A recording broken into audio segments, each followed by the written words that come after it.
मी प्रवीण आनंदा खोत, तालुका कोटेमका, जिल्हा Sangli. Phone number 8788913912. मी 6802 याला ही लागवड केलेली मक्याची. पाने भरपूर मोठे येते आणि बुरमुटाला पण म्हणजे बुरमुट लहान आणि मक्का दाणा बी भरपूर मोठा आहे. मक्का बी हाईटला भरपूर आहे, 8 फूट उंची जाते आणि तसं बाय गेलं तर आपल्याला मुरगासला पण चालतं या आणि मग उत्पादनाला पण भरपूर येते उत्पादन. मी एकरी 48 क्विंटल उत्पादन घेतलेले आहे.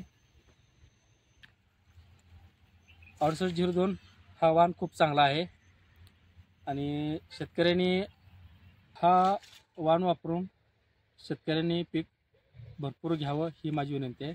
नमस्कार.